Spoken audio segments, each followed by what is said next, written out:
Allez-y.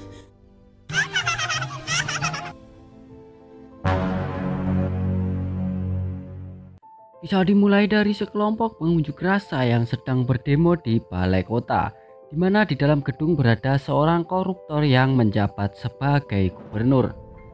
Terlihat ia sedang ketakutan dengan para demonstran yang mulai rusuh di luar.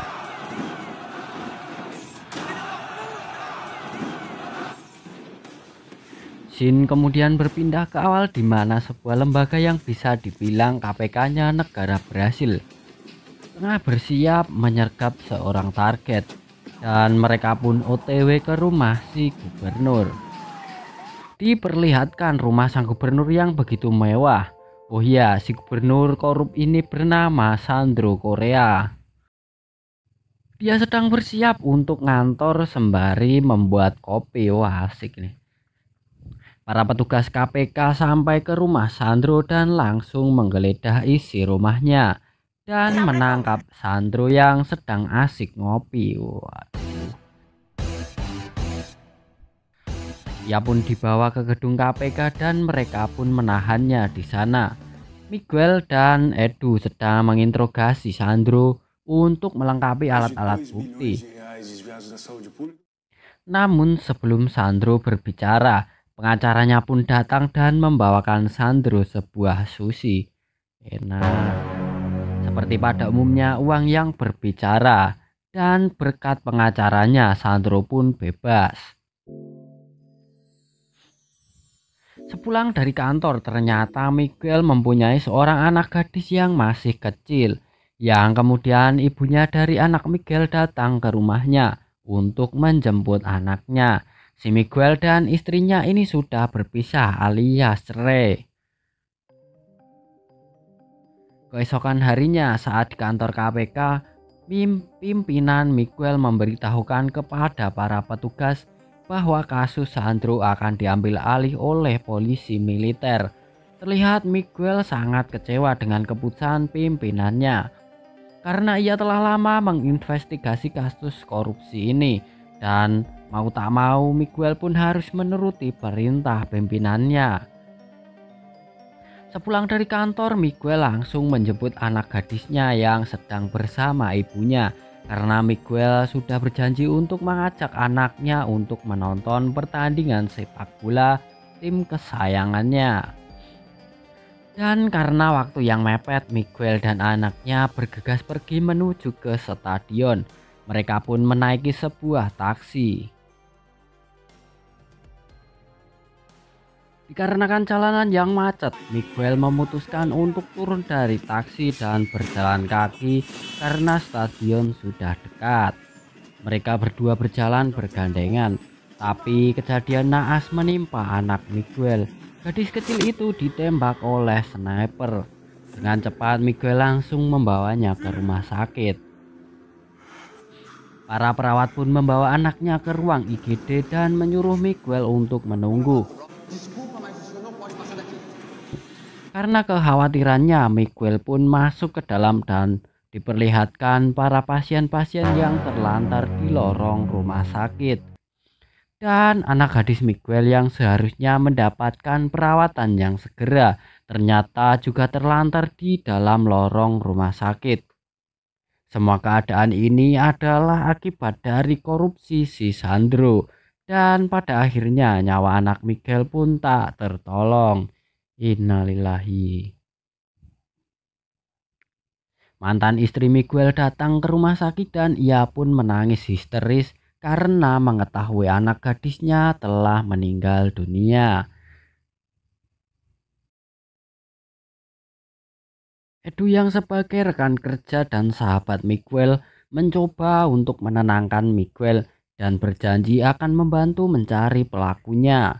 Miguel yang tengah berlari malam terhenti setelah melihat konferensi pers si gubernur. Dan dalam pidatonya, si Sandro mengumumkan pencalonannya sebagai presiden.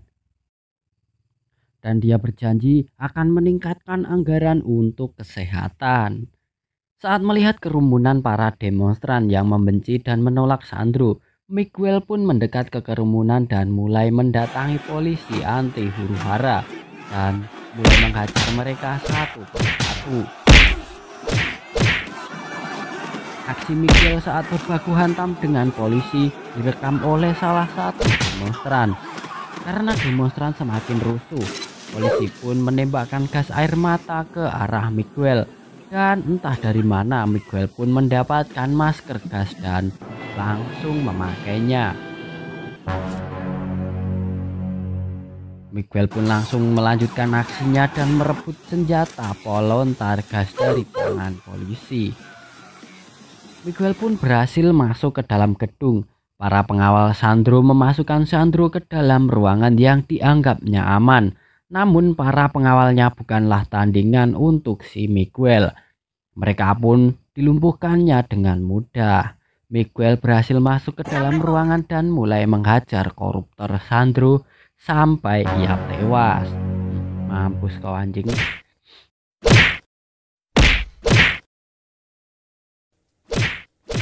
Setelah kejadian, para demonstran yang tertangkap digelandang ke kantor Miguel.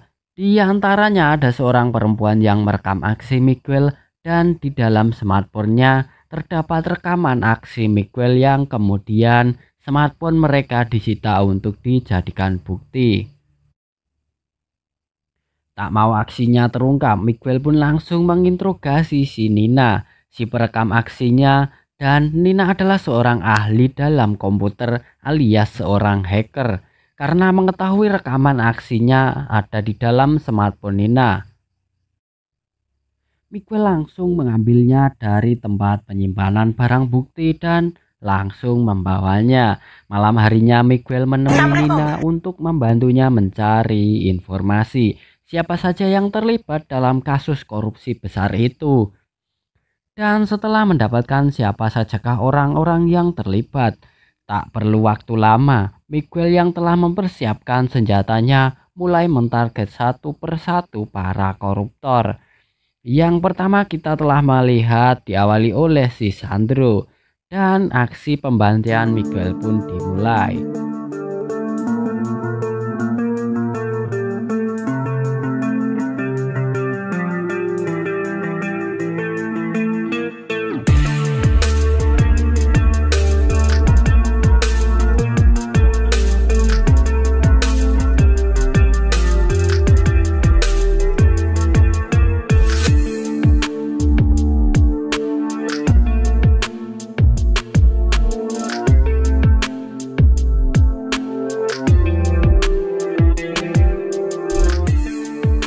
Setelahnya, berita tentang para pejabat korup yang tewas terbunuh oleh orang misterius telah beredar di televisi. Dan Nina yang secara tidak langsung ikut andil dalam pembantaian itu merasa bimbang atas tindakan Miguel. Tak lama Miguel mendatangi Nina dan menyuruhnya untuk mencari tahu gembong koruptor terbesarnya. Awalnya Nina menolak, namun akhirnya ketagihan. Nina menyetujuinya karena mendapatkan penawaran surat keringanan hukuman bagi ibunya yang sedang dipenjara. Dan mereka berdua pun bekerja sama untuk memasuki gedung milik sang gembong koruptor yang cukup ketat. Namun si Edu menyadari target pembunuhan selanjutnya dan ia pun bergegas menuju ke gedung yang sama. Nina mencoba memberitahu Miguel bahwa ada polisi yang datang. Namun karena suaranya yang terputus-putus, alhasil Miguel tak mengetahuinya. Dan di dalam gedung Miguel hampir tertangkap oleh Edu. Dikarenakan Miguel yang gesit irit, ia mampu berlari meninggalkan Edu. Namun punggungnya juga tertembak oleh si Edu. Alhasil aksinya malam itu gatot alias gagal total. Di basecampnya Miguel meminta bantuan Nina untuk menjahitkan luka tembaknya. Setelah itu mereka pun menyusun rencana untuk menghabisi si gembong koruptor yaitu bernama Antero Gomez. Saat di kantornya, Edu dan Miguel berencana akan melanjutkan investigasinya. Namun rencana mereka ditolak oleh sang pimpinan yang ternyata ia sudah disokok oleh pengacara Antero Gomez. Malam harinya Miguel bersiap untuk mengeksekusi Antero Gomez Dan saat itu pula Antero Gomez tengah makan malam bersama pejabat berpengaruh di kotanya, yang kemudian anak Antero Gomez pergi meninggalkan mereka dan curhat kepada ibunya bahwa ia belum siap untuk menjadi presiden. Beberapa saat kemudian ayahnya keluar menyusul dan mencoba meyakinkan anaknya. Pada saat yang bersamaan, Miguel tengah membidik Antero Gomez.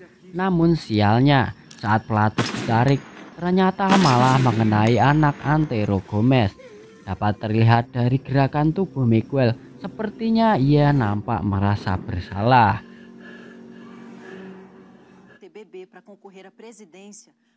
Dan kejadian itu malah menguntungkan bagi Gomez untuk mendapatkan simpati dari masyarakat kepadanya, dan dia maju sebagai kandidat calon presiden menggantikan anaknya.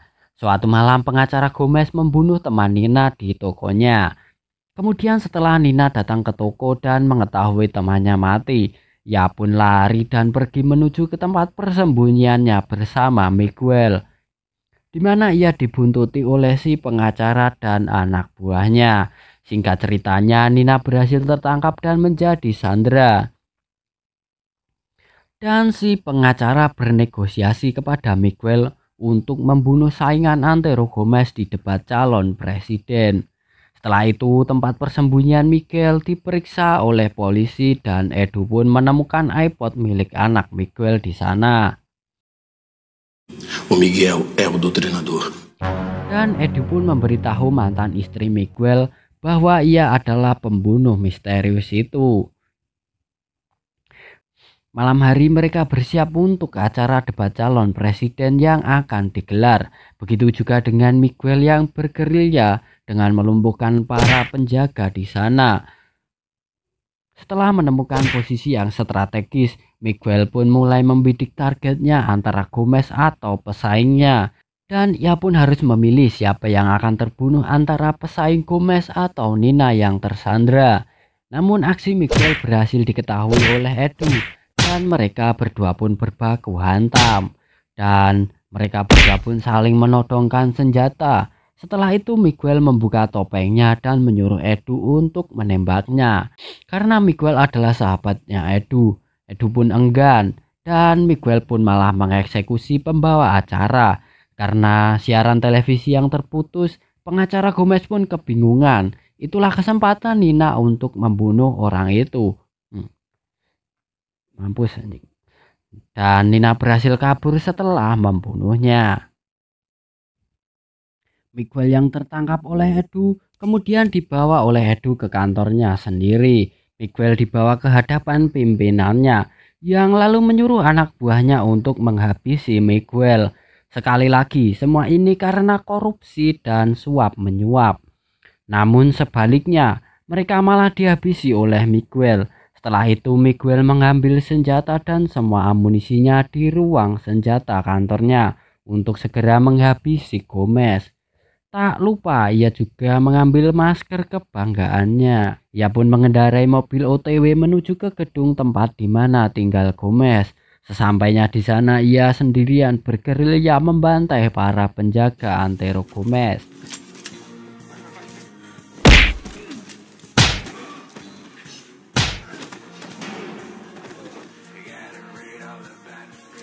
Karena mendengar suara tembakan di depan ruangannya, Gomez mempersiapkan senjata apinya untuk menyambut Miguel. Dan tembakan Gomez seperti tak berarti apa-apa untuk Miguel. Miguel langsung menembak Gomez dengan shotgun tepat di kepalanya. Mampus kau anjing. Dan alhasil para penjaganya pun berdatangan mengepung Miguel. Ternyata Miguel tak menyerah. Ia telah menyiapkan bom di dalam mobilnya dan boom.